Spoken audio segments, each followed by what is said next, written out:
Hey everybody. Welcome to episode 1 of More of the Same, the podcast, a Darnell Brothers podcast. So, in the introduction, I talked a little bit about what exactly this podcast is going to be about. And in it, I said that, I'm going to have some guests and I'm going to have some other things on the channel, but partly it's going to be me talking about my life and,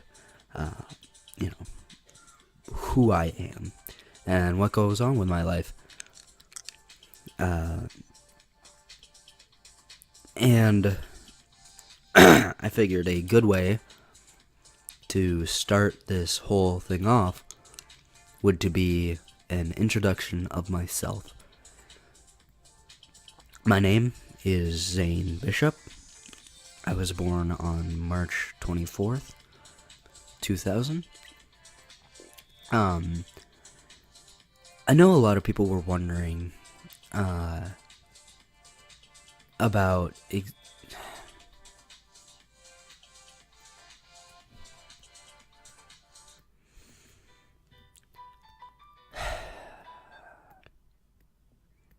That's enough of that.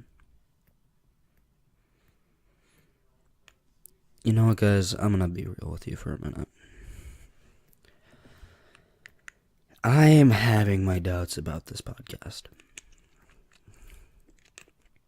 I wanted to do this whole podcast about an introduction and stuff like that, about me and, where I was born and who I came from, but, looking at it now, that just seems artificial, and I don't want any of this happy-go-lucky, artificial, pardon my language, but bullcrap, and it just doesn't seem genuine to me. More recently than not, I have been doing quite a bit of soul searching, and I've been doing quite a bit of thinking, and I personally want to try to be more of a genuine person. Over the past year or so, since October of 2016, that's when I was admitted and released from a mental ward for attempted suicide. I've been doing a lot of thinking, and I feel like a lot of things people do, especially people my age, do are, or rather is, set themselves up to look like something that they aren't. Being disingenuous. Showing people what they want to see. And, I feel like a lot of that is to fit in to either a social norm or into more of a kind of group, and they want to have themselves grouped in with other kids so that they can say, hey, look at me, I'm part of this group, this is my status on a popularity chain or whatever. And I've been doing a lot of thinking recently, and I have lost touch of my roots. Back when I was a kid, I never cared about popularity. I never cared who, was the most athletically fit. I never really cared about who was the smartest. I never really cared about who was the funniest. I just cared about me, and I cared about who I was. And I feel like over the past, several years, I've slowly let go of that, but now I'm kind of getting more in touch with who I am and who I used to be. Part of the thing with the whole minimalism podcast that I've been listening to is, getting rid of the clutter and going back to who you are. At least that's how it's helping me.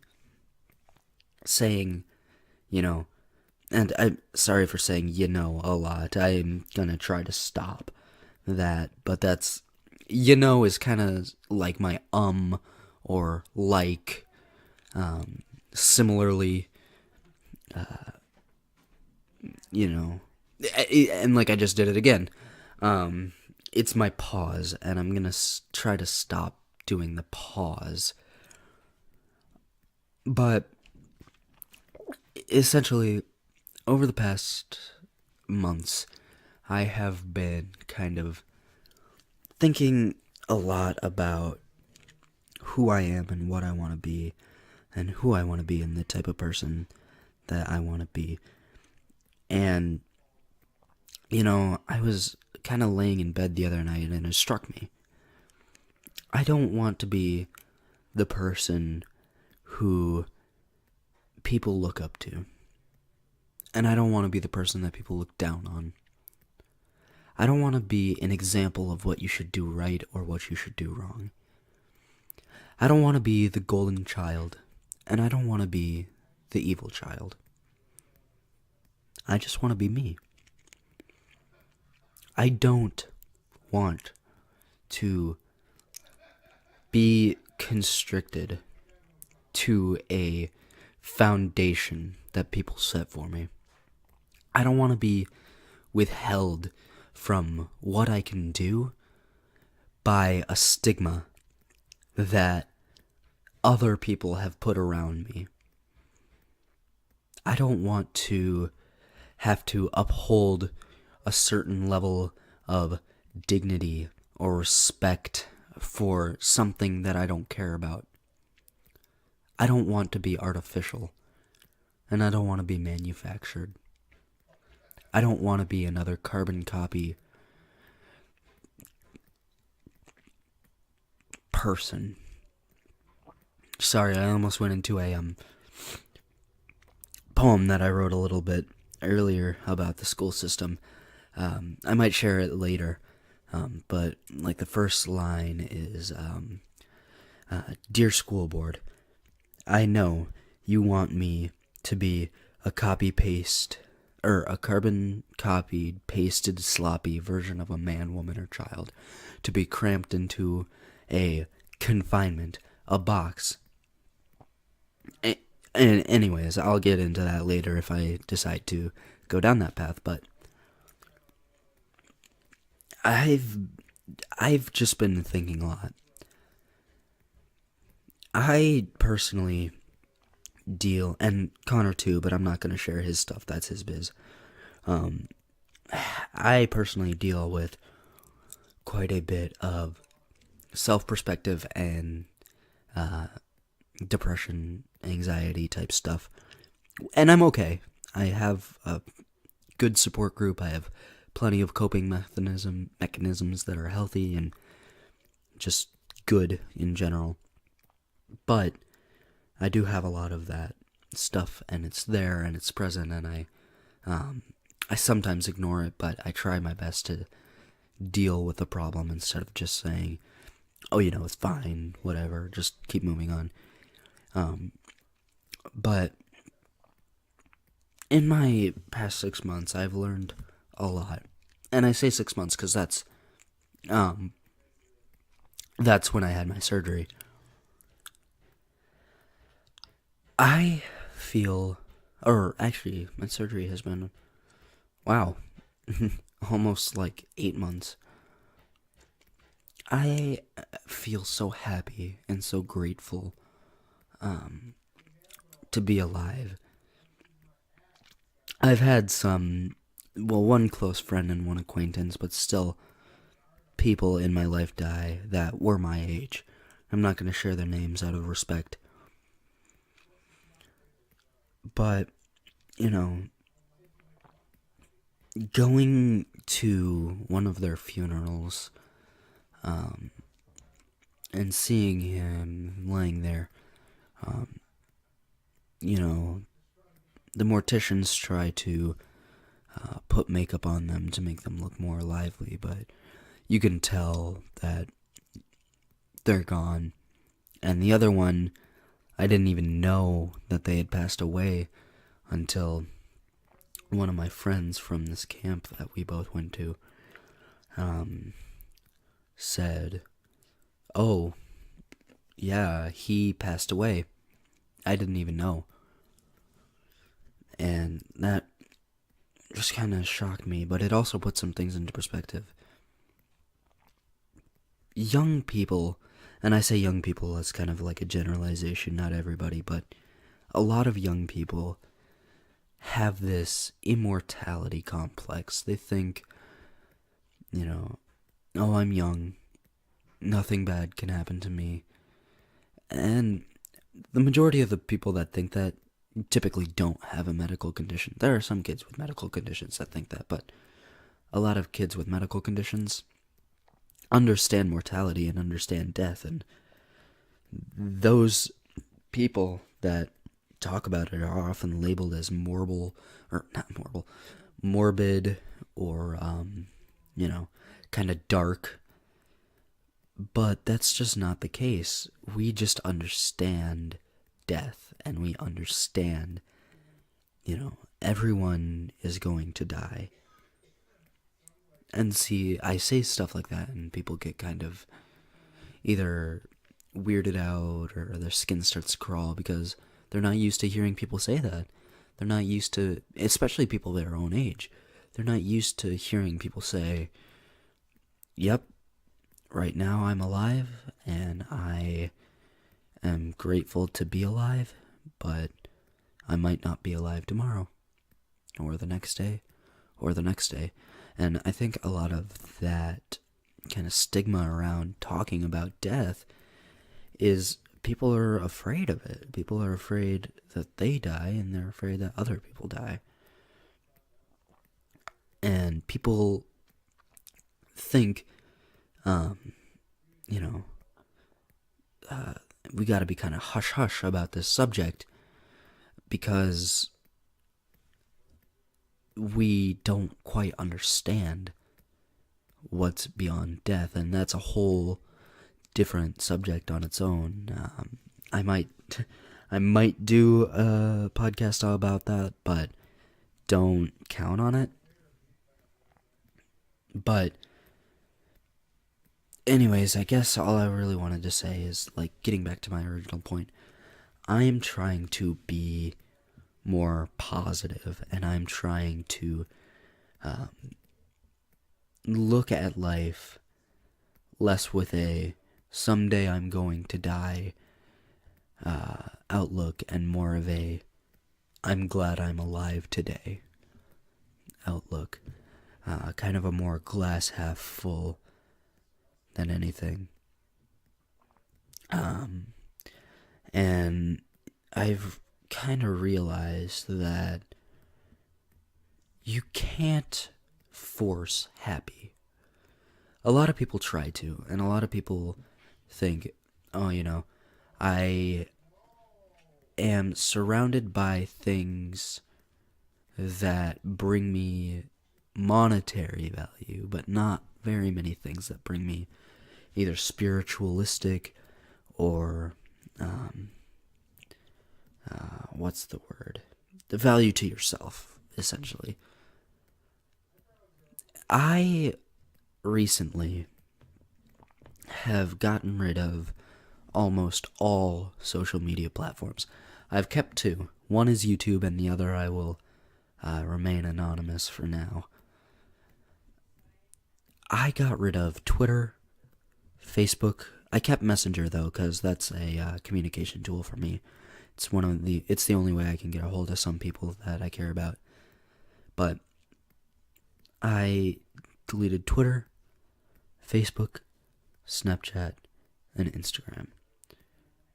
And the reason why is because A, it's just too much drama and too much bullshit. But B, I had people friending me left, right, center, up, down. Excuse me. Whatever.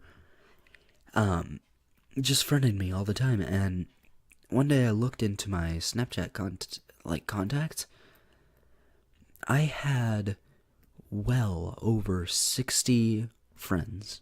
You can't see it, but I did in air quotes there. Quote, friend, end quote.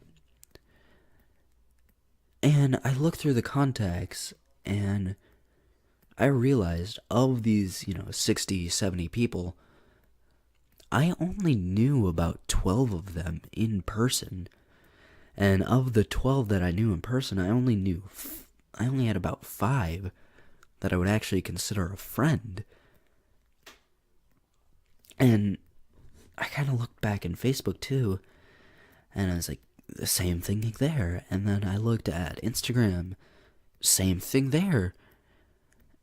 And then Twitter, I never really got into, so that wasn't really a big deal for me, but it just kind of amazes me to think how, and no disrespect if you like Snapchat, Twitter, Facebook, Instagram, whatever, power to you, whatever brings value to your life, but it just kind of astonished me and then kind of made me a little bit sad to think,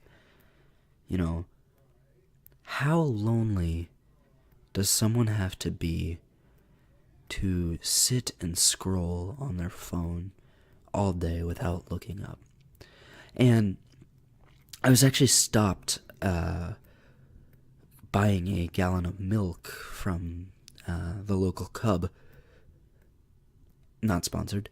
The local Cub Foods. By someone who I had on Facebook. Someone who was a Facebook friend. Not a real friend, a Facebook friend. And she stopped and she asked me as I was walking out, hey, did you get rid of, your Snapchat and stuff? I was like, yeah, I did. I got rid of Snapchat, Facebook, Instagram, and Twitter. Why do you ask? And she said, oh, well, because my friend sent me that post that you had set up and said, oh, I bet you $10 that he won't do it. That he won't actually go through with it. And that kind of started to make me think a little bit more. It made me think about just exactly what everyone is doing with their life and everyone is talking about. And it got me to the point where I started thinking, at what point does someone else's life become more valuable than your own? At what point do you care more about what happens to other people than what happens to yourself? And I'm not talking about, if you had to take a bullet for someone. I'm not talking about that. I'm not talking about someone's well-being. I'm talking about someone who you don't know very well and making bets that they don't have enough willpower to break away from social media. And I don't want to say, if you use social media, you're weak, or you can't do this, or you'll never find spirituality, or you'll never be able to own yourself. I'm not saying any of that. I'm just wondering, why does someone that I don't know them personally, I know their name, and that's about it, why do they care so much about my personal life? And that got me thinking even more. I have... Okay, a little bit about me. Up until about 3rd or 4th grade, I didn't really have any friends.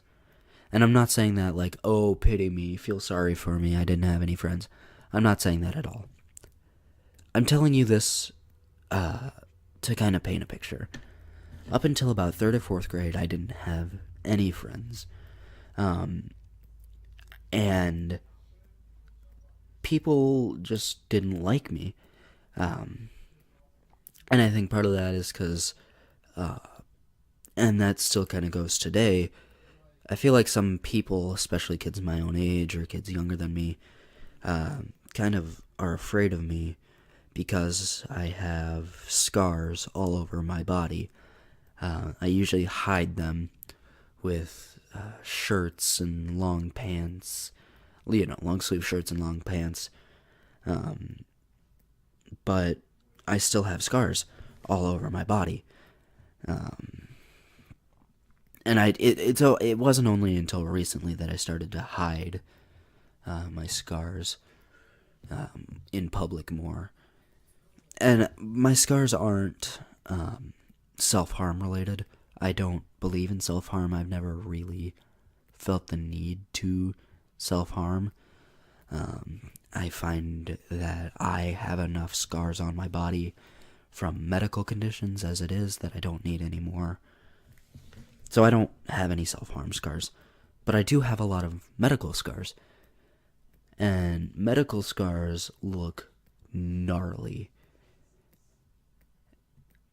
And so I think that's part of the reason why a lot of kids didn't really talk to me. Which, once again, is totally fine. But up until I was about 3rd or 4th grade, which would be 8 or 9 years old, probably, I just felt kind of left to my own devices. And so in that span, instead of playing on the swings or running around on the playset or climbing on the jungle gym or whatever, I would sit off on the side on the little brick wall. When I was a kid, the elementary school that I went to, it didn't have the fence on it that it does now. So it was just an open wall. So I would sit on this little brick wall and I would just watch the other kids. And I would just watch them, and still to this day, I do still kind of watch people, and I watch their behaviors, and I watch how they act, and I watch how they think. And something I've noticed time and time again is that people will change what they say around certain people. And I've done this too. And I'm 100% guilty of it. People, in order to fit in, will change. And they'll say something to one group and completely change to the next group. And I find that to be kind of artificial. And I don't want to say, that's necessarily a bad thing. It's not. But it's not for me.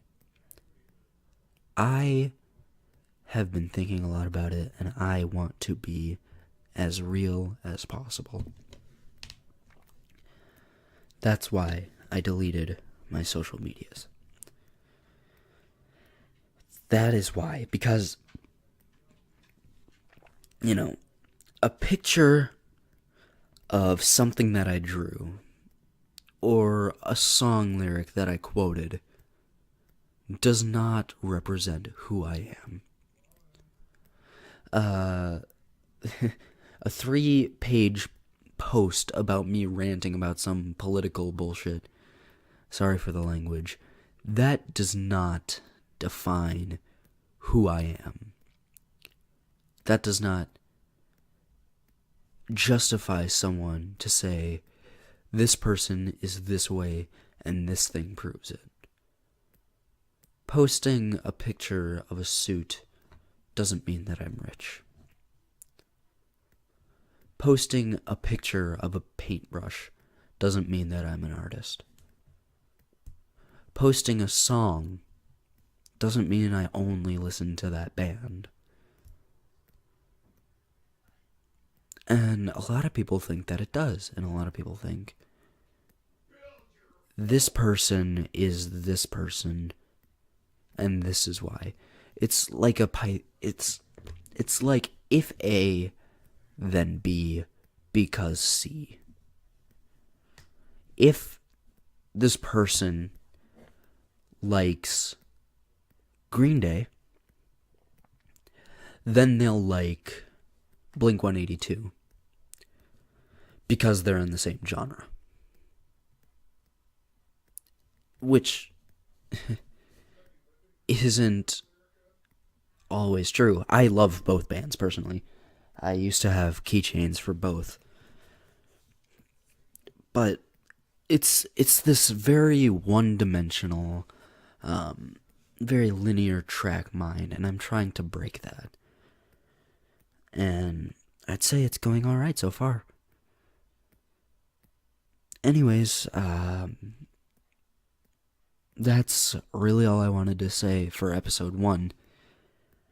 Just kind of open up to you guys and talk to you openly about what I have been doing and what I've been thinking about in the past 3 months or so, and then just kind of getting a little bit of an introduction going.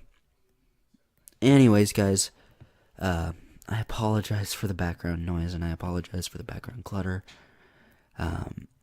My parents have been making pasta in the other room, and I would have been in my normal place to record, but that would have probably been even louder, so I'm in my bedroom.